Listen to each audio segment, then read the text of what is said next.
Kentucky's governor said he doesn't yet have numbers that show just how many people were denied by FEMA. The agency promised those numbers, but still hasn't produced them. John Lavenburg, the national correspondent for the Tablet and Crux, was on the ground with some of those people just last week. John, welcome back. How was your trip? It was good, Michelle. I'm happy to be back in New York after what was a trip of a lot of devastation in eastern Kentucky. All right, so John, let's talk about the most devastated parts. The hardest hit areas in Kentucky, no surprise here, were places with high poverty rates. Let's take a look at two of the counties that you went to that were hit pretty hard. There's Breathitt County and Perry County, both nearly 30% poverty rate. What federal response, if any, did you see in those counties? You know, Michelle, when you go around those counties, you see multiple locations set up where FEMA, Red Cross, U.S. Small Business Association, they're all set up for people to go in with their paperwork and see what assistance is available to them.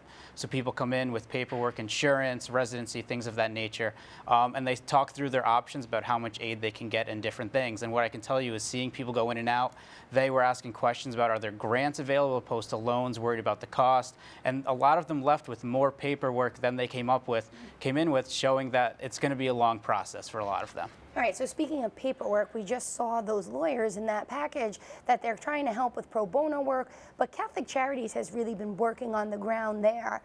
Tell me about what they're doing.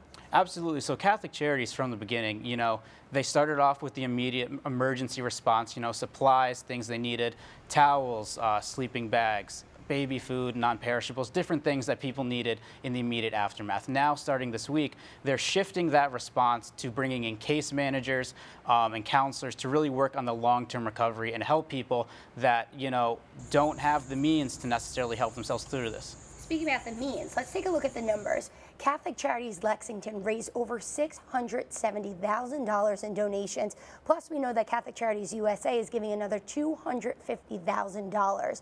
So what's still needed then? And these are huge numbers, right? Very huge. And something important to note is, you know, there's less than 0.5% of Catholics in this part of Kentucky. So this isn't a booming Catholic population by any means. And so, you know, you mentioned those numbers there. On the local level, in one of those parishes in Breathitt County, a local community has donated over $20,000. And the parish life coordinator there has basically told me they just have an Amazon wish list that they just keep running through things people need. They call up, get what they need, and they also have a center set up with supplies and different things. A Catholic Charities USA laundry truck is in their parking lot, so they're doing whatever they can to meet the needs of a community that, again, isn't very Catholic, but they recognize that need regardless. So these cleanup efforts, they're ongoing. Like you said, the laundry truck, they seem to be never ending. But there's a video you want us to watch, so let's watch it really quick.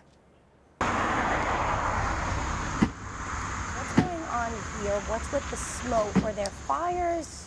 No, so when I was in Perry County, you know, someone had told me that if you drive a little further to one of the towns there, you'll see a lot of destruction. And so I was driving, and then I saw what you saw on the screen right there. And what was on that property before the floods was somebody's trailer home. And when I pulled up, the 3 people you saw working were just trying to clear that debris. That smoke was them basically burning it, trying to clear the property. And that man across the street who owned the property wasn't one of the ones working, but he was across the street watching them work, just, you know, shaking his head and kind of speechless again, even though it's been weeks now, just seeing his property gone after the floods. Oh, it's unthinkable. But John, we have about 20 seconds left. Tell me, if you remember one thing from this trip, what is it? There was this woman that I met there. Her name was Brandy, and I spent basically the day with her. I went up to her home with the local Catholic church there.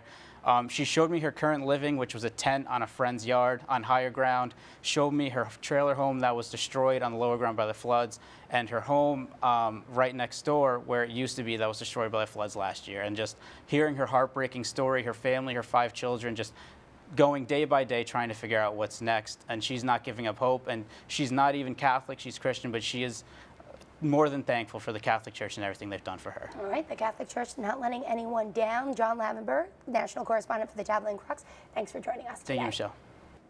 If you would like to donate, there is still time to help. Just go to CatholicCharitiesLexington.org and click on Disaster Services to donate. Hi, I'm Christine Persichetti, anchor of Currents News. If you like what you saw, please hit the like button on this video. And if you want to see more content just like it, subscribe and click on the bell for notifications. Thanks for watching, because we are putting your faith in the news.